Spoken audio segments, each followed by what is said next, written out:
사랑하는 성도 여러분, 전 세계 및 전국의 지교회 성도 여러분, 지성전 성도 여러분, मसीह 전 में प्रिय 세계 भाई और 인터넷 बहनों और 방송에 संसार भर में 예배드리는 GCN 모든 दर्शकों, 성도 여러분, GCN 시청자 여러분, 지옥 10번째 시간입니다. नरक 목사님이 संदेश 하고 श्रृंखला के 있을 ऊपर यह 10वां 새벽기도의 सत्र है। 본문을 판다 जब 딘데 चरवाहे अपने झुंडों की 그걸로 우리 रखवाली 소위 करते हैं तो 말하는 कुछ 양이 भेड़ें 없어집니다. झुंड से भटक 양이 जाती हैं। 없어진 것을 알면 목자는 उदाहरण के लिए 갑자기 क्योंकि वे 양을 भोजन कहीं और 찾아내게 됩니다. तलाशती हैं। 양은 जब 잘 चरवाहे को पता 모르지만 चलता है कि उनकी 목자는 भेड़ गुम 양이 गई हैं तो 어디에서 वो अपनी भेड़ को खोजने 떨어졌는 के लिए 것이 व्याकुल हो उठते हैं। 얼마나 हालांकि 위험한지 भेड़ 잘 उस खतरे के बारे में 알고 अवगत 있지요. नहीं होती हैं, मगर चरवाहा 저는 समूह 주님의 से 앞에 भटकी हुई भेड़ के 거대한 खतरों को 영혼들을 जानता है। 돌보는 मैं एक 목자로서 पास्टर के रूप 잃은 में 양을 जो बहुमूल्य 찾아내는 आत्माओं की 목자의 마음을 देखरेख करता हूँ, 느낄 प्रभु 때가 के झुंड की 많습니다. देखरेख करता हूँ। 진리 मैं खोई हुई 울타리를 उस 이 भेड़ 땅에서 की 범죄하며 तलाश में चरवाहे 그 के हृदय को 세상으로 महसूस 어둠으로 करता हूँ। 가는 जब मैं 영혼들을 उन 볼 आत्माओं 때 को 그 देखता हूँ जो 안타까운 सत्य से भटक 죽음은 जाती है, 이루 संसार में 말할 수가 जाती हैं, पाप 없지요. करती हैं, 진리를 तो मेरा 거부한 हृदय टूट 영혼은 जाता है जो बयां 영원한 से परे हैं। 사망인 ऐसा 지옥에 इसलिए है 가게 क्योंकि मैं बहुत 된다는 अच्छे से जानता 사실과 हूँ जो लोग 그 सत्य से 지옥이 얼마나 भटक 무서운 जाते हैं 곳인지 अंततः वे 매우 नरक 잘 में 알기 गिरेंगे, अनंत 때문입니다. मृत्यु में। और मैं 그래서는 जानता हूँ कि 세상에 नरक कितना 두려운 것이 भयानक है। 없습니다. 힘센 사람이 아니면 इस संसार में मुझे किसी 쫓기심이 बात का डर नहीं 무서울까요? है। या मैं शारीरिक रूप 주님 से 믿기 मजबूत 전에 पुरुष हूँ, 주님 या 영접하기 फिर 전에는 मैं 뭐 भूतों से 귀신 डरूंगा। 같은 거, 뭐 क्या मुझे मौत से 지병을 डर लगेगा? 했다고 मैं 해야 किसी चीज़ 되겠죠. से नहीं डरता 주님을 영접하고 क्योंकि मैं 나서 परमेश्वर पर 또 विश्वास करता 죽으세요. हूँ। 뭐 그러는 것이 전혀 무섭지 않습니다. 또 죽는 게 무서울까요? प्रभु को ग्रहण 주님의 करने से 보기로 पहले मैं भूतों से 죽어야만 डरता था, 고통하기 मगर प्रभु को 때문에 ग्रहण करने के 그래서 बाद मैं 죽는다고 भूतों 하는 से नहीं 거 डरता हूँ। 두려워해 본 일도 क्या मैं 없고요. मृत्यु से डरूंगा? 죽으면 नहीं, मैं 주님과 मृत्यु से 뭐 बहुत 천국 बार 가는 गुजर 것을 चुका हूँ। 알기 때문에 मैं मृत्यु से 두려워하지 नहीं डरता 않습니다. हूँ। अगर मैं मर भी जाऊं तो मैं प्रभु की 하나님을 बाहों में 믿기 जाऊंगा और 위해서 स्वर्ग चला 무엇도 जाऊंगा, इसीलिए मैं नहीं डरता 두려워하지 हूँ। 않았습니다. मैं किसी बात से 그런데 नहीं डरता क्योंकि मैं 유일하게 परमेश्वर पर 무서운 विश्वास 것이 करता 있습니다. हूँ। केवल एक 그것은 चीज़ है 바로 जिससे मुझे 지옥의 डर लगता 형벌입니다. है, वो है नरक का दंड, नरक की 또 सज़ा। 하나님의 영광을 가리우는 것입니다. 그렇기 때문에 और मैं 지옥을 परमेश्वर की 향해 가는 महिमा के 영혼을 छिन 보면 जाने से भी डरता हूँ। 담담을 설키고 इसीलिए जब मैं उन 격려와 आत्माओं को देखता 싸우면서 हूँ जो नरक की ओर जा 기도하게 रही है, 되지요. 제게 맡겨주신 मुझे 할례가 दबाव होता है। 지옥에서 그 मैं 끔찍한 형벌을 प्रार्थना 받으면서 करता हूँ, मुझे 생각하면 नींद नहीं आ 너무 पाती है। ऐसा 고통스럽기 इसलिए है 때문입니다. क्योंकि मुझे बहुत दर्द 이 होता 시간 है 증가하는 모든 말씀은 जब मुझे 참입니다. लगता है या महसूस होता है कि 지옥이 वो 지어낸 आत्माएं जो मुझे 가상 सौंपी गई है वो नरक की 세계에 ओर जा रही हैं। 제가 이렇게 좁은 길을 갈 이유가 전혀 없죠. 뭐 यदि 문이 केवल 없으니까 넓은 길을 एक 걷고 आत्मा को 싶고 मैं बचा सकूं, 얻고 मैं इस 싶고 संकरे मार्ग पर 놀러 चलने के लिए 가고 तैयार 싶으면 हूँ। 가고 해외도 가끔 अगर 뭐 मैं पैसा 비싼 चाहूँ तो मैं चौड़े 항공에서 मार्ग पर 해외도 जा सकता हूँ, जो 가능하고 चाहे वो खा सकता 이렇게 हूँ। 뭐 얼마든지 할 수 있는 मैं 곳도 विदेशों में जा सकता 있습니다만 हूँ, 좁디 좁은 मैं 길을 कर 가는 सकता हूँ ये 이유가 सब, 있는 것이죠. मैं कर 자, सकता 그런데 हूँ, 이 सि간 मगर इसकी 지옥에 वजह 대해 है कि मैं 공부할 इस 때 संकरे मार्ग पर चल 조금도 रहा हूँ। 의심하지 इसलिए 마시고 जब मैं नरक के बारे में प्रचार 믿으시기 करूं तो 바랍니다. मुझे आशा है 또한 कि आप बिना 우리가 किसी 지옥에 संदेह से 가지 पूरी 않도록 तरह से इस पर 참혹한 विश्वास करें। 십자가 मैं आपसे 처형을 आग्रह करता हूं 이기신 कि आप यीशु पर 강하신 विश्वास करें, जो 예수님과 सूली पर चढ़ने के द्वारा 생명을 क्रूर 주시기 सजा का 위함에 जिसने 우리를 सामना किया, 사랑하신 और परमेश्वर 아버지 पिता को जिसने 하나님을 हमसे 온전히 इतना प्रेम किया कि अपने 믿으시기 इकलौता 바랍니다. पुत्र हमारे लिए बलिदान कर दिया। 확고한 믿음으로 늘 진리의 울타리 मैं 안에 आप सभी से 거하시기를 प्रभु के नाम से 주님의 आग्रह करता 이름으로 हूँ कि आप 간곡히 हमेशा 부탁드립니다. दृढ़ विश्वास के साथ उद्धार 사랑하는 की 성도 सीमा के 여러분, भीतर 지난 निवास करें। 시간까지 아랫 मसीह में 음부의 प्रिय भाइयों और 1단계, बहनों, 2단계 पिछले सत्र 형벌에 तक 대해 मैंने निचली 증거했습니다. कब्र में पहले और दूसरे स्तर के दंडों के बारे में आपको बताया था। 아랫 음부에서 각자의 वयस्क 죄까지 किशोर अवस्था से गुजरने के बाद प्रत्येक के पापों के अनुसार वो दंड प्राप्त करते हैं, और दंडों को आमतौर पर चार प्रकार के दंडों में वर्गीकृत किया गया है। पहले स्तर के जो दंड है वो हल्के होते हैं, और जैसे जैसे आप दूसरे, तीसरे और चौथे स्तर पर जाते हैं, दंड भारी और गंभीर होते जाते हैं। अपेक्षाकृत हल्के पाप करने वालों को पहले और दूसरे स्तर की सजा दी जाती है। उदाहरण के लिए कुछ ऐसे लोग हैं जो प्रभु को स्वीकार किए बगैर मर गए हैं क्योंकि उन्होंने सुसमाचार नहीं सुना। यदि ये लोग विवेक के न्याय को पार नहीं करते हैं तो वे नरक में गिरेंगे। इन लोगों में जिन्होंने अपेक्षाकृत अच्छा जीवन जिया है, वे पहले या दूसरे स्तर के दंड को प्राप्त करेंगे। बेशक भले ही उन्होंने एक अच्छा जीवन जिया है, लेकिन यह जीवन केवल मनुष्यों की दृष्टि में है। यदि उन्होंने अच्छा जीवन जिया है तो ये अच्छा जीवन केवल मनुष्यों की दृष्टि में है, क्योंकि अगर वास्तव में परमेश्वर की दृष्टि में उन्होंने एक भला जीवन जिया होता तो विवेक के न्याय के माध्यम से वे बचाए जा सकते थे, भले ही उन्होंने सुसमाचार ना भी सुना हो।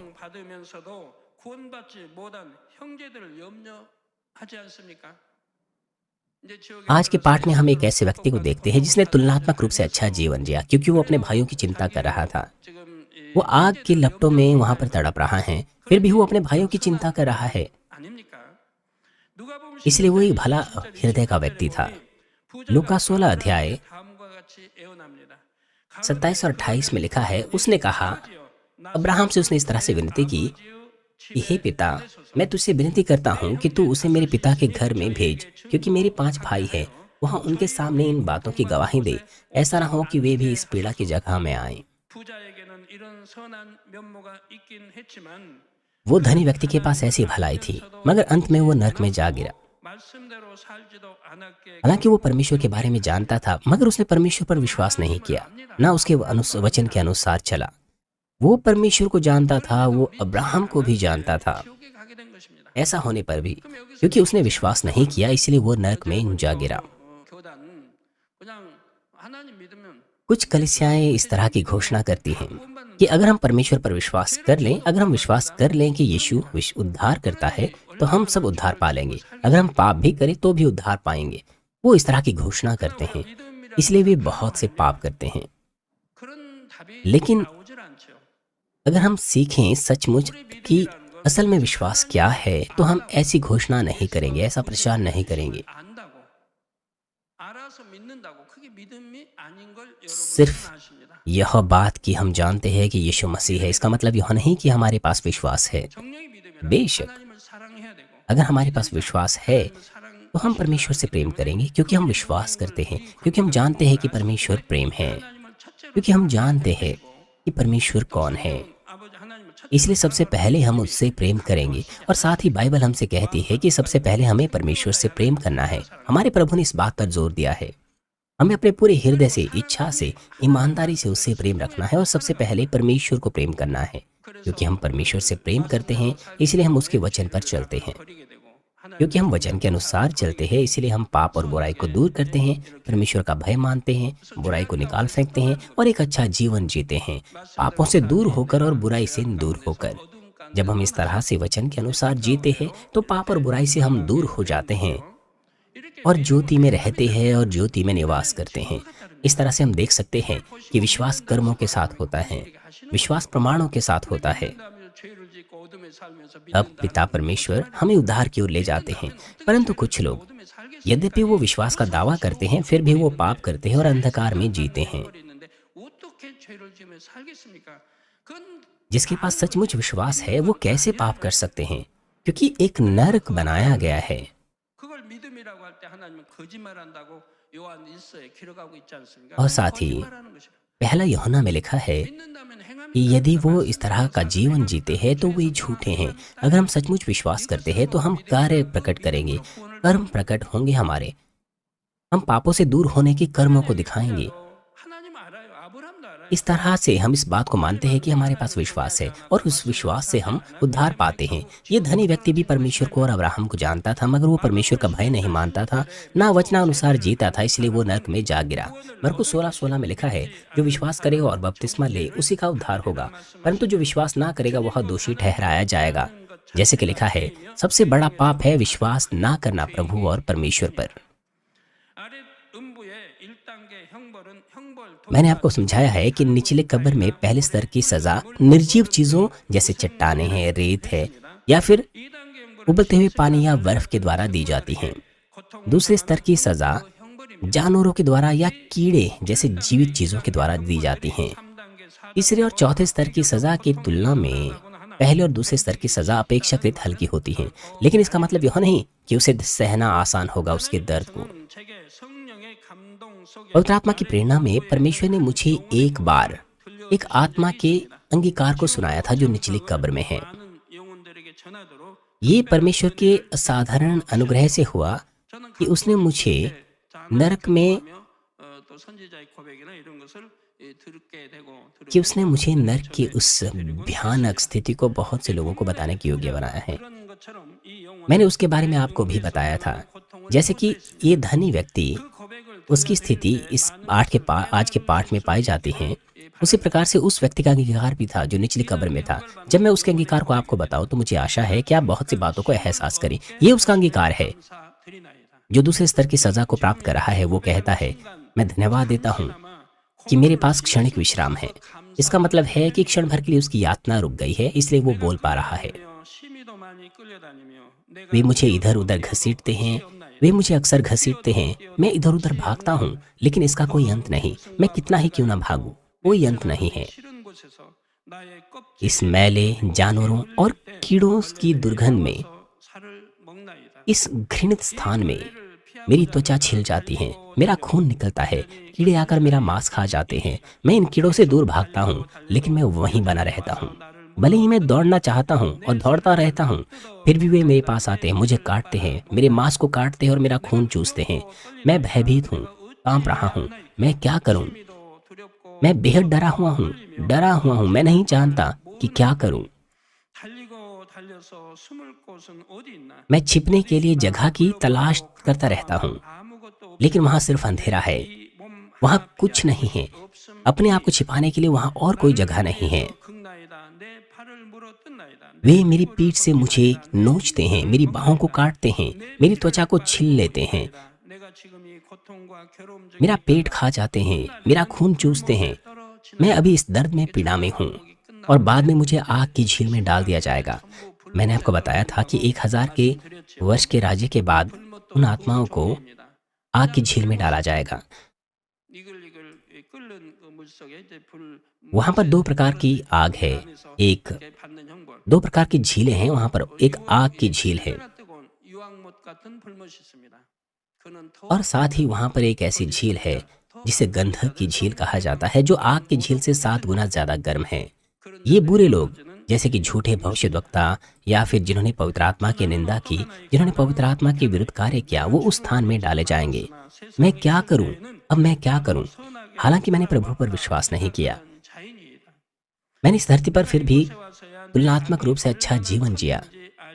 इस जगह में आने के बाद मैंने महसूस किया कि मेरी बुराई कितनी बड़ी थी। मैं बार बार पछताता हूँ क्योंकि मुझे यह दंड मिल रहे हैं। मेरा जैसा कोई नहीं होना चाहिए। यहाँ तक कि जो लोग सोचते थे कि वे भले हैं और परमेश्वर की इच्छा अनुसार जीते हैं, उनमें से कई लोग यहाँ पर आए हैं। वो मसीहों का जिक्र कर रहा है। ऐसे बहुत से लोग हैं जो कहते थे कि परमेश्वर पर विश्वास करते हैं, मगर उसके वचनानुसार नहीं चले, और वो मुझसे कहीं अधिक पीड़ा प्राप्त कर रहे हैं। यह दर्द असहनीय है पल भर के लिए। इस दर्द को भुलाने के लिए मैं बेहोश होना चाहता हूँ, मगर मैं नहीं हो सकता। मैं अपनी आंखें भी बंद कर लूँ कि उन पीड़ाओं को भूल जाऊं, मगर ऐसा नहीं हो सकता क्योंकि सब कुछ बहुत स्पष्ट है। यदि मैं अपनी आंखें खोलूं, मैं देखता हूँ कि कोई अंत नहीं है। अगर मैं बार बार भागता भी रहूं उस दंड से बचने के लिए, फिर भी मैं उसी जगह पर, हर वक्त उसी जगह पर रहता हूँ। मैं क्या करूं इसका? मेरा जैसा कोई ना हो, सचमुच मेरे जैसा कोई नहीं होना चाहिए। इस समय पर भी यह आत्मा विलाप कर रही है और वह गंदे जानवरों और पीड़ाओं से यहाँ कीड़ों से यहाँ पीड़ित हो रही हैं। ये कितना भयानक है। इस अंगीकार के माध्यम से हम समझ सकते हैं कि बहुत से ऐसे लोग जो कहते हैं कि परमेश्वर पर विश्वास करते हैं और सोचते हैं कि उन्होंने अच्छा जीवन जिया, वो नर्क में चले गए हैं। जब हम अच्छे और बुरे के बीच में अंतर करते हैं तो मनुष्यों का जो मापदंड होता है वो परमेश्वर से अलग होता है। मुझे आशा है कि आप इसे अच्छे से महसूस करें ताकि आपके पास ऐसा विश्वास और भलाई हो जो परमेश्वर की दृष्टि में मानी जाए। इस आत्मा के पास स्वर्ग या नरक के बीच में चयन करने का अब कोई और विकल्प नहीं है। उसके लिए इस भयानक नरक से बाहर निकलने का कोई रास्ता नहीं है। वो जो आज संसार में जी रहे हैं उनके पास तो अभी मौका है। भले ही वो उद्धार के मार्ग से विपरीत दिशा में जा रहे हैं, फिर भी उनके पास उस भयानक भविष्य को बदलने का अवसर है।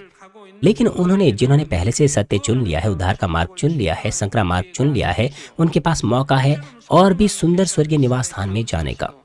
मुझे आशा है कि आप धन्यवादी होंगे कि अभी भी आपके पास वो बहुमूल्य मौका है और इस मौके को पकड़ लें ताकि आप उसे ना खोएं। मसीह में प्रिय भाइयों और बहनों, अब मैं निचली कब्र के तीसरे स्तर के दंडों के बारे में आपको बताऊंगा। तीसरे स्तर के दंड सीधे नर के दूतों के द्वारा दिए जाते हैं। तीसरे और चौथे स्तर के दंड उन आत्माओं को दी जाती है जिन्होंने पहले और दूसरे स्तर की सजा पाने वाले लोगों की तुलना में अधिक बुरे कर्म किए हैं। ये वे लोग हैं जिन्होंने पवित्र आत्मा प्राप्त किया और परमेश्वर के महान अनुग्रह को अनुभव किया। लेकिन ये वो लोग हैं जो परमेश्वर के विरुद्ध खड़े हुए, परमेश्वर के लोगों को सताया, पवित्र आत्मा की निंदा की और बहुत से बुरे कार्य किए।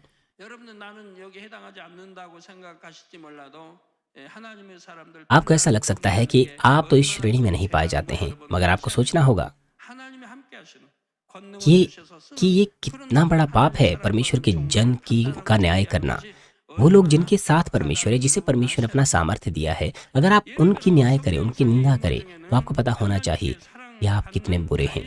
उदाहरण के लिए राजा शाऊल जो दाऊद के विरुद्ध उठ खड़ा हुआ, जिसे परमेश्वर प्रेम करता था, और साथ ही पिलातुस जिसने निष्पाप यीशु को मृत्यु दंड दिया, वे तीसरे स्तर की सजा पा रहे हैं।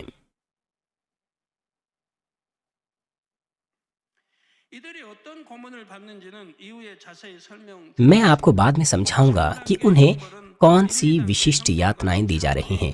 तीसरे स्तर की सजा दूसरे स्तर की सजा के आयाम से अलग है। इसकी वजह क्या है? ऐसा इसीलिए है क्योंकि दंड सीधे तौर पर नरक के दूतों के द्वारा वहां दी जाती हैं, जिनके पास बिल्कुल भी जरा सी भी दया नहीं है। पहले और दूसरे स्तर का जो दंड है वो भी भयानक है, लेकिन तीसरे स्तर के दंड नरक के दूतों के द्वारा जो यातनाएं दी जाती हैं वो और भी कठोर है। नरक के दूत उन जीवित चीजों के विपरीत, नरक के जो दूत है वो मनुष्यों के समान ही दिखाई देते हैं। वो मनुष्यों के समान बातें करते हैं, मनुष्यों के समान कार्य करते हैं, मगर अतुलनीय बुद्धि और तकनीकों के साथ वे आत्माओं को अकल्पनीय दर्द देने की ये यातनाएं देते हैं। आत्मा जितना अधिक पीड़ा महसूस करेगी, उतना अधिक सुख उन्हें, खुशी उन्हें प्राप्त होती है। इसलिए वो हमेशा आत्माओं को अधिक से अधिक पीड़ा देने के बारे में या तरीकों के बारे में सोचते रहते हैं। उनका लक्ष्य होता है कि वो आत्माओं को विभिन्न तरीकों से और उपकरणों से अधिक क्रूर सजा और क्रूर यातना दें। यही उनके अस्तित्व का उद्देश्य भी है। क्या आप कल्पना कर सकते हैं उनकी क्रूरता की? आपको बेहतर रूप से समझाने में मदद करने के लिए मैं कुछ मध्य युग के दौरान वास्तव में इस्तेमाल किए जाने वाले यातना के कुछ औजारों को आपको दिखाऊंगा। मैं आपको दिखाऊंगा नहीं स्क्रीन के ऊपर, मगर मैं उन यातनाओं को देने वाले तरीके और कैसे औजारों का इस्तेमाल किया जाता था मैं आपको बताऊंगा। मैं स्क्रीन पर आपको दिखाऊंगा कि नरक में कैसे लोगों को सजाएं दी जाती हैं। हालांकि हमारे पास वो डेटा है, मगर मैंने जब चर्च के सदस्यों से पूछा तो उन्होंने कहा कि वो उसे नहीं देखना चाहते हैं। हालांकि उनके पास विश्वास है, जब उनसे पूछा गया तो वो कहने लगे कि नहीं, वो नहीं देखना चाहते हैं। इसलिए मैंने निर्णय लिया कि मैं उन्हें नहीं दिखाऊंगा।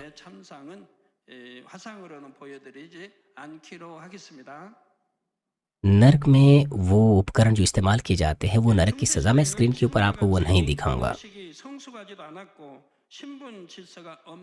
मध्य युग में उनके पास आज की तरह मानव अधिकारों की अवधारणा नहीं थी। आज तो सामाजिक पदानुक्रम बहुत ही सख्त बने हुए हैं, कानून व्यवस्था बहुत सख्त है, लेकिन उस वक्त ऐसा नहीं थी। इसलिए कई बार शासक लोगों को भयानक तरीकों से प्रताड़ित करते थे और उन्हें मार डालते थे। मध्य युग में ही नहीं बल्कि कोरिया में अगर 1950 और 60 और 70 के दशक की बात करें तो इस तरह की चीजें होती थीं। वो कई तरह से पीड़ा पहुंचाने वाले कई प्रकार की यातनाएं और तरीके और उपकरणों का इस्तेमाल करते थे।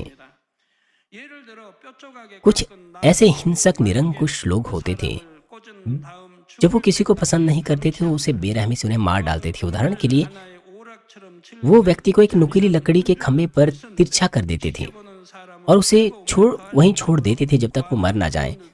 कुछ क्रूर निरंकुश ऐसे भी होते थे जो upने मनोरंजन के लिए यातनाएं देते थे। अपने आनंद को अधिक से अधिक बढ़ाने के लिए वो यातनाओं के कई तरीके इजाद करते थे। उदाहरण के लिए वो कुछ अपराधियों की आंखों की पुतलियां निकाल देते थे, धातु से उनके जूतों को गर्म कर देते थे, नंगे पैरों को उसमें डाल दिया करते थे, फिर लोहे के हथौड़े से उनकी हड्डियां कुचल देते थे। और ये जो निरंकुश क्रूर लोग होते थे, लोगों की इस यातना से आनंदित होते थे। और यूरोप में भी मध्य युग के दौरान उनके पास 이 재판은 विच हंटिंग के नाम से एक कुख्यात 교리에서 벗어난 सज़ा हुआ करती थी जो अदालत में मुकदमे के बाद उन्हें दी जाती थी। 이것이 나중에는 무죄한 사람까지 마구잡이로 처형하는 구실로 변질됩니다. 그래서 억울하게 처형당하는 사람, हालांकि इस तरह की जो सज़ा थी वो 처형당하는 경우도 विधर्म को 많이 कुचलने 있습니다. के लिए थी। जो रूढ़िवादी मसीहों ने, 자신이 마녀라는 मेरा मतलब है उस 자백을 वक्त 받아내기 यह सज़ा रूढ़िवादी मसीह सिद्धांतों के अनुसार नहीं थी, मगर बाद में निर्दोष लोगों को 사람의 몸에 मारने का यह एक 돌덩이나 उपकरण बन गई। 물 속에 던져 उदाहरण के लिए 그래서 वो 만약 물이 लोगों के गले 마녀로 में कुछ भारी पत्थर या धातु के टुकड़े बांध देते थे और उन्हें पानी में डाल दिया करते थे। 살기 위해 필사적으로 발버둥 쳐서 또 오르기라도 하면 마녀로 इस तरह से वो पानी के अंदर डाल दिए जाते थे 저항하지 않고 और 가라앉은 पानी के अंदर वो मर जाते थे, और जब नहीं मरते थे 건져내기 तो वो 전에 물속에서 निकाल दिए जाते थे और फिर उन्हें मार डाला जाता था। 악랄한 귀족들은 타인의 재산을 빼앗기 위해 죄 없는 사람에게 끔찍한 고문을 가해 죄를 और कुछ ऐसे लोग होते थे 지어가게 했습니다. 사람을 고문할 때는 일단 उन्हें इतनी 어둠 प्रताड़ना दी जाती थी कि उन्हें अंगीकार करना पड़ता था कि उन्होंने पाप किया है, और कुछों को अंधेरे और गर्म जगह पर यातना दी जाती थी, और जमीन के ऊपर बहुत सा लहू रहता था, और वहां पर कई प्रकार के भयानक दंड के उपकरण हुआ करते थे। और बाद में जो लोग लाए गए हैं वो पहले लोगों की उस यातना की चीख को सुनते थे, और उनकी सजा यहाँ पर पहले से ही शुरू हो जाती थी उन चीखों को सुनने के द्वारा, क्योंकि वो इस तरह से आतंक से भर जाते थे। वो अंगूठे या पैर की उंगली को धातु के छल्ले के अंदर डाल देते थे और फिर उन छल्लों को कसते थे जब तक उनकी हड्डियां चूर चूर ना हो जाते। कसते हुए उनके हाथ या पैर के जो नाखून है वो एक एक करके खींचने लग जाते थे। उसके बाद वो उनकी बाहों को मरोड़ते, कलाइयों को बांधते थे और उन्हें हवा में लटका दिया करते थे।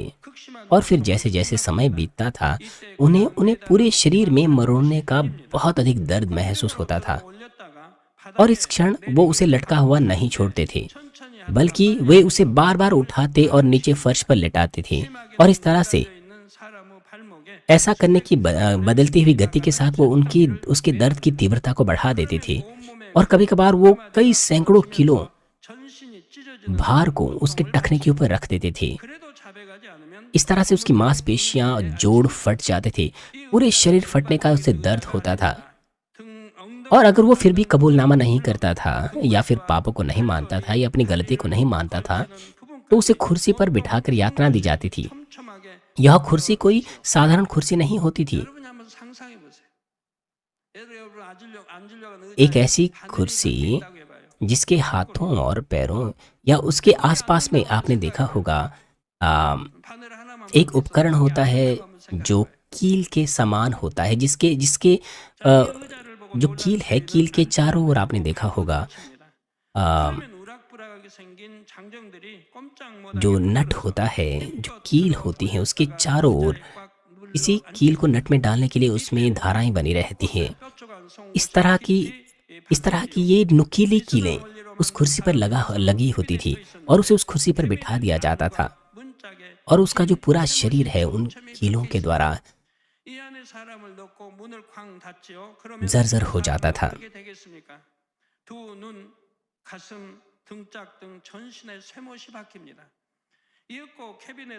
मान लीजिए आपको दीवार पर बांध दिया गया है, दीवार के पीछे कीलें ही लगाई गई है, और फिर आपको एक दरवाजे के पीछे खड़ा किया गया है, और दरवाजा अगर जोर से बंद किया जाए तो क्या होगा, वो कीलें सीधे रूप से आपको अंदर चुभ जाएगी। उसके नाखून, उसकी छाती, उसके पीठ, उसके अलग अलग हिस्सों में वो कीलें चुभ जाती हैं, और इस तरह से वो रक्त स्राव होकर के वो व्यक्ति मर जाता है। इसके अलावा पूछताछ के कई और भी संवेदनशील तरीके होते थे जिसमें अंगों को धीरे धीरे जला दिया जाता था, जैसे उसके बगल में पैर का तलवा जला दिया जाता था। इस तरह से दर्द देने के कई प्रकार के तरीके होते थे, जैसे कि जलाकर उन्हें अधिक से अधिक पीड़ा देना या उनके पैर के तलवों को जला देना, ताकि उनका जो दर्द है बहुत तक रह सके। इस तरह से बहुत से निर्दोष लोग अंत में अंगीकार कर लेते थे कि वे पापी हैं। इस तरह से गंभीर 6년 동안에도 ताड़नाएँ कई प्रकार के उपकरणों से उन्हें दी जाती थी। जापान के शासन के दौरान 정당에게 बहुत सारे लोगों को इस तरह से सज़ा दी गई, दंड दिए गए। 사형까지보다는 जब 거짓 वो उस दंड को नहीं सह पाए, तो उन्हें झूठे अंगीकार करने पड़े थे। 우리나라 초대 대통령 이승만 박사의 1960 के 얘기 दशक में 영화를 मैंने एक 본 적이 बार 있습니다. 그때 보니까 सुम मन ली, जो कोरिया के पहले राष्ट्रपति थे, उनकी एक बायोग्राफी मैंने देखी थी। उनकी वो एक फ़िल्म बनी हुई थी। 그걸로 손톱 사이로 उन्होंने 꽂아냈습니다. 깊숙이 꽂아넣어요. उन्होंने 열손가락에 उसके 꽂아넣어요. उसके नाखूनों के 그럴 नीचे 수밖에 없어요. यातना के रूप में 그러고 난 뒤에 손톱을 다 뺍니다. अ, 영화에서 저는 이제 봤지만 그것이 참이었는지 लकड़ियाँ डाली थीं। 잘 모르겠어요. 근데 참이라고 그래요. मैंने वो फ़िल्म देखी थी, मैं नहीं जानता कि वो सच है या नहीं, लेकिन ऐसा कहा जाता है कि वो सच है। उसके नाखूनों के नीचे इस तरह से 그 당시에 लकड़ियाँ डाली गईं। स्वतंत्रता की उस आंदोलन के दौरान लोगों को इस तरह से सज़ा दी गई, और इसके अलावा कई और दूसरे सामाजिक कार्यकर्ता भी थे जिन्हें ऐसी सज़ा दी गई। केवल जापान के शासन के दौरान ही नहीं, बल्कि अगर हम पीछे जाएं एशिया वंश के दौरान, जैसे कि जोसन वंश के दौरान, मुझे ऐतिहासिक ड्रामा देखना पसंद है, मुझे ऐतिहासिक कहानियाँ पसंद है, इसलिए कभी कभार मैं ऐतिहासिक ड्रामा देखता हूँ। लोगों को यातनाएं दी जाती थी। 옛날에 영화에 본 적이 있고 जो राजनीतिक अधिकारी होते थे, उन्हें सज़ा दी जाती थी। मैंने फिल्मों में देखा है। 근데 우리나라 고문도 참 얼마나 잔혹해요. वो यातनाएं बहुत क्रूर हुआ करती थी। 누가 뭐 반역을 하려고 했다. जब कोई इस 하면 बात 죽는데도 무조건 अ, 형틀을 그냥 की घोषणा करता था कि किसी ने कोई पाप किया है, भले ही कोई सबूत ना हो, फिर भी वो उस व्यक्ति को किसी चीज़ में बांध लेते थे और उसके पैरों को मरोड़ देते थे, 그 뼈가 이제 뭐 갈라지죠. 이렇게 뼈가 이렇게 और फिर उनकी हड्डियां मुड़ जाती थीं, चमड़ी फट जाती थी। 그러고 했다고 부르라는 वो 거예요. इस तरह से प्रताड़ित किया करते थे, और फिर 그럼 부르지 않으면 जो भी है वो दबाव डालते थे कि वो अंगीकार करे, वो व्यक्ति, कि उसने गलत काम किया है, पाप किया है। और अगर वो अंगीकार नहीं करता था तो और भी गंभीर सजाएं लगातार दी जाती थीं, और भी गंभीर सजा लगातार दी जाती थी। 죽는 게 낫다 싶어. 거짓 자백들을 하게 됩니다. 안 냈어도 और ये लोग उस सज़ा को नहीं सह पाते थे और मर जाते थे, क्योंकि दर्द असहनीय होता था, इसलिए उन्हें झूठा अंगीकार करना पड़ता था, क्योंकि वे जानते थे 우리나라 고문. कि तब तक उन्हें उस ताड़ना को सहना पड़ेगा जब तक वो अंगीकार ना कर लें। 더군다나 뭐 상궁이나 나인들이 बहुत वर्षों पहले कोरिया में, यहाँ तक कि वो राजा जो तुलनात्मक रूप से भले हुआ करते थे, वो भी इस तरह की ताड़ना दिया करते थे। वो अधिकारी, 자기 주인이 시켜서 했다. उन्हें इस तरह से ताड़ना, प्रताड़ित किया जाता था, यहाँ तक कि उन्होंने वो पाप नहीं किया है, मगर फिर भी उन्हें अंगीकार करना पड़ता था। वो इस तरह से झूठे अंगीकारों को करते थे, 오늘의 억울한 누명도 쓰고 억울한 일을 많이 और क्योंकि फिर वो अंगीकार कर लेते थे कि उन्होंने पाप किया है, फिर उन्हें दंड दिया जाता था। 잔인했어요. लोगों के ऊपर इस तरह से झूठा आरोप लगाया जाता था। 50년대, 60년대, 70년대 의 고문은 더 कोरिया के 잔인했던 बहुत 거죠. वर्षों पहले की बात है, चीज़ें बहुत क्रूर हुआ करती थी, जैसे कि 1950, 60 और 70 के दशकों में 고춧가루 타서 प्रताड़ना बहुत गंभीर हुआ करती थी। वो लोगों को उल्टा लटका देते थे। लाल मिर्च 네, 이런 के 고문을 पाउडर में 받은 पानी मिलाकर वो 수많은 उनके 사람들이 नथनों में डाल दिया करते थे। 참되다 못해 짓지도 않은 죄를 자백했고 बहुत से ऐसे लोग हैं जिन्होंने इस तरह की सज़ाएं पाई हैं। वो कहते हैं कि उन्हें ऐसे पापों का अंगीकार करना पड़ा जो उन्होंने पाप किया ही नहीं था, और उन्हें दंड दिया जाता था। और इसका कुछ उदाहरण यह है कि उन्हें और कुछ इस तरह की सज़ा देने के, उदाहरण के लिए सज़ा देने के लिए कुछ इस तरह के तरीके होते थे कि एक अपराधी को पहिए की तरह दिखने वाले ढांचे में डालकर घुमाया जाता था, उसका पूरा शरीर फट जाता था। कोरिया में भी इस तरह की यातनाएं मौजूद थी। दोषियों के पैर और हाथ गायों से बांध दी जाते थे, गाय या बैलों से बांध दिए जाते थे, और फिर उन्हें अलग अलग दिशाओं में भगाया जाता था, पैर और हाथ फट देते थे। इस तरह की यातनाएं कोरिया के इतिहास में मौजूद है। 자주 쓰지 않았습니까?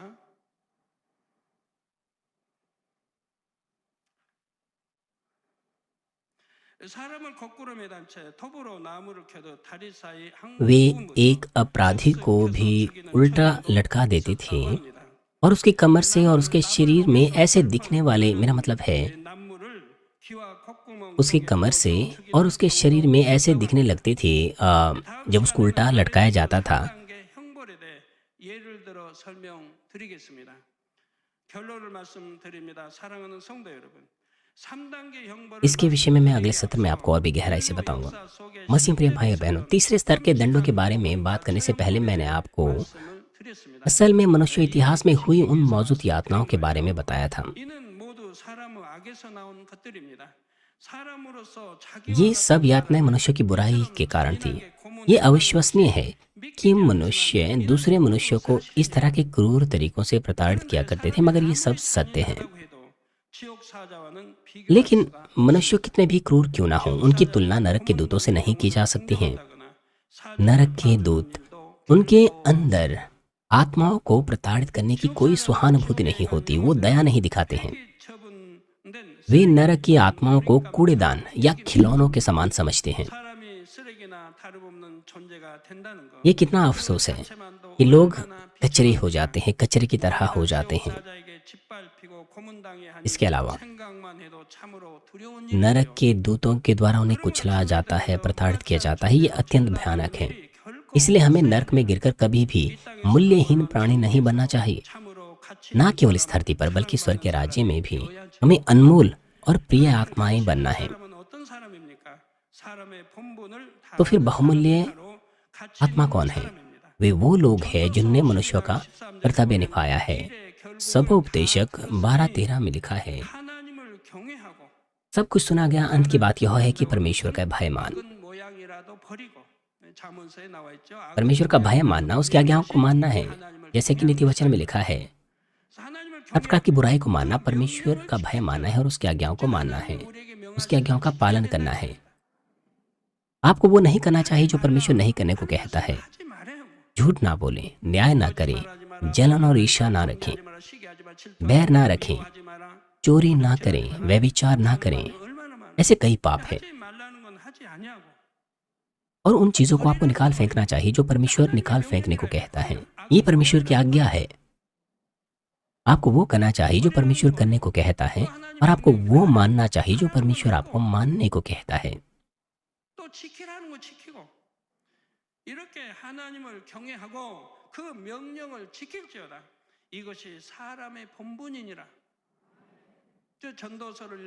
परमेश्वर का भय मान और उसकी आज्ञाओं का पालन कर, क्योंकि मनुष्य का संपूर्ण कर्तव्य यही है।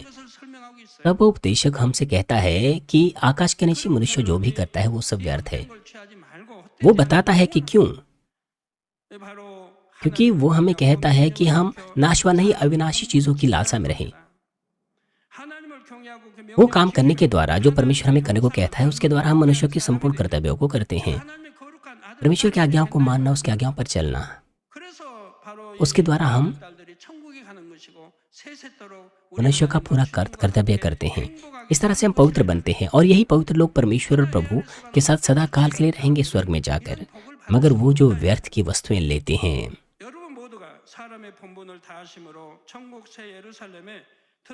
वो ऐसे आशीष प्राप्त नहीं कर सकते। मैं प्रभु के नाम से प्रार्थना करता हूँ कि आप सभी लोग मनुष्यों का संपूर्ण कर्तव्य निभाएं, नए यरूशलेम में जाएं और बहुमूल्य व्यक्ति माने जाएं। आइए आज के संदेश पर सोचते हुए सभी लोग साथ मिलकर प्रार्थना करेंगे। 아래등부에서 당하는 3단계의 형벌은 지옥 사자들이 직접 고문하는 형태의 형벌이라 하셨고 3, 4단계의 형벌은 1, 2단계의 형벌을 받는 영혼들보다 죄질이 훨씬 나쁜 영혼들, 심히 악을 행한 영혼들이 받게 된다 하셨습니다.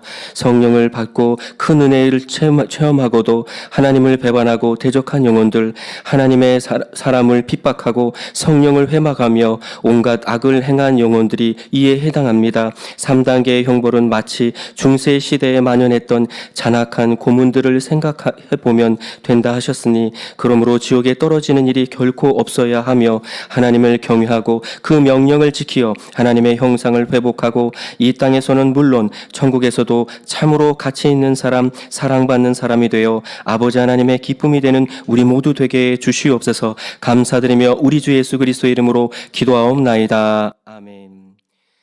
धन्यवाद पिता, प्रभु यीशु मसीह के नाम से प्रार्थना करते हैं, आमीन। बीमारों के लिए प्रार्थना को ग्रहण करेंगे सीनियर पास्टर से। अगर आप बीमार हैं अपना हाथ अपनी छाती पर रखें। अगर आप बीमार नहीं हैं, अगर आप बीमार हैं अपना हाथ अपने बीमारों के ऊपर रखें। अगर आप बीमार नहीं अपना हाथ अपनी छाती पर रखें। अपने हृदय की इच्छाओं के लिए इस प्रार्थना को प्राप्त करें। 이 시간 기도받는 모든 성도님들 위해 안수하여 주옵소서. GCN과 인터넷과 화상을 통해 기도받는 지교회와 지성전 그리고 전 세계 하나님의 इंटरनेट के द्वारा शाखा और संघीय कलीसियाओं में और परमेश्वर की संतान संसार भर में ग्रहण कर रहे हैं। हृदय से विश्वास करने के योग्य उन्हें विश्वास दीजिए। नकारात्मक विचार और शक दूर कीजिए। तमाम क्लेश और आजमाइशें उनसे दूर कीजिए। से लेकर सभी अंदरूनी और जो भी बीमार अंग हैं उन्हें पवित्र आत्मा की आग के द्वारा झुलसा दीजिए और मूल ज्योति के द्वारा यीशु मसीह के नाम से मैं आज्ञा देता हूँ, शत्रु दुष्ट और शैतान सभी बीमारियां, रोगाणु, विषाणु और निर्बलताएं दूर हो, ज्योति आ जाएं। पिता परमेश्वर कृपया उनके तमाम असाध्य और अंतकारी रोग पवित्र आत्मा की आग के द्वारा झुलसा दीजिए। तमाम प्रकार की महामारियां, मलेरिया सहित दूर कीजिए। सभी संक्रामक रोग जैसे कि जुकाम और बुखार उनसे दूर हो, उन्हें सुरक्षा दीजिए। सभी प्रकार के रोगाणुओं और विषाणुओं से तमाम पेट, फेफड़े, जिगर, छाती, यूट्रिन और आंतों के कैंसर से उन्हें चंगा कीजिए। एड्स, लुकेमिया, दिमागी रक्तघात, उच्च रक्तचाप, धीमा रक्तचाप, मधुमेह, थायराइड की समस्याएं, हृदय, फेफड़े और स्त्री रोग और तमाम सूजन और जलन दूर हो और साफ हो जाएं। पोलियो, लकवा, गठिया और हर्निएटेड डिस्क से उन्हें चंगा कीजिए। पेट दर्द, सिर दर्द, मानसिक दर्द और सभी दूसरे दर्द गायब हो जाएं। मिर्गी, स्वलिनता, उदासी, तंत्रिका रोग और दूसरी मानसिक बीमारियां उनसे दूर हो। सभी प्रकार के लकवे खुल जाएं। उठें, चलें और कूदें। आंखें सामान्य देखने लगें, कान सामान्य सुनने लगें, अंधे देखने लगे, बहरे सुनने लगे और गूंगे बोलने लग जाएं। उन्हें तमाम प्रकार के दुर्घटना के दुष्प्रभाव से चंगा कीजिए। उनकी टूटी हड्डियां जोड़ दीजिए। उन्हें जलन से ठीक कीजिए। जलन और दहन संवेदना उनसे दूर हो। पिता, कोई दाग वहां न रह जाए। सभी प्रकार की नशे की लत से, जहर पदार्थ और उनके इस्तेमाल से साफ हो जाओ। मृतक कोशिकाओं, तंत्रिकाओं को फिर से जला दीजिए। मृतकों को जला दीजिए। उन्हें गर्भधारण की आशीष दीजिए। आप गर्भधारण की आशीष प्राप्त करने पाएं। यीशु मसीह के नाम से मैं आज्ञा देता हूँ, शत्रु दुष्ट और शैतान, हवाओं के सामर्थ्य के शासक, स्वर्गीय स्थानों की बुराई की सेनाएं और उनके दास दूर हो। बुरी, अशुद्ध, झूठी, धोखे की और अलग करने वाली आत्माएं और अंधकार के तमाम बल दूर हो। दुष्टता के तमाम बंधन खुल जाएं। अंधकार दूर हो, ज्योति आ जाए। पिता परमेश्वर उन्हें ताकत दीजिए कि वे प्रार्थनाओं में पुकारें। पापों को दूर करने की उन्हें सामर्थ्य दीजिए और वो पवित्र होने पाए। जब उनका प्राण समृद्ध होता है, सब बातों में वे भले चंगे रहें और उनके परिवारों में भी सुसमाचार का प्रचार किया जाए। उन्हें तमाम दुर्घटना और विपत्तियों से पूरे सप्ताह भर सुरक्षा दीजिए और आशीष दीजिए कि एक समृद्ध जीवन बिना समस्या के वे जी सकें। पवित्र आत्मा की अग्नि में बाड़े में स्वर्गीय सेना, स्वर्गदूतों और अपनी धधकती आंखों के द्वारा अपने सभी बच्चों को, उनके घर, कार्यस्थलों और व्यापारों को सुरक्षा दीजिए। विद्यार्थियों को बुद्धि और समझ दीजिए। जोश और जुनून, मेहनत से पढ़ाई करने के लिए उन्हें दीजिए। कृपया उनका हृदय और मन संसारिक चीजों से बचाएं और वो परमेश्वर को और भी अधिक जुनून के साथ प्रेम करने पाएं। चाहे आपके बच्चे खाएं, पिएं या जो कुछ भी करें, इन सब में वो अपना जीवन पिता परमेश्वर आपको महिमा देते हुए जीने पाएं। वे जीवित परमेश्वर की गवाही ये कहकर देने पाएं कि मैं परमेश्वर से मिला हूँ, मैंने परमेश्वर का अनुभव किया है, उससे उत्तर और आशीषें प्राप्त किए हैं। पिता परमेश्वर आपका धन्यवाद। सारी महिमा केवल आपको मिले। हमारे प्रभु यीशु मसीह के नाम से मैं प्रार्थना करता हूँ, आमीन।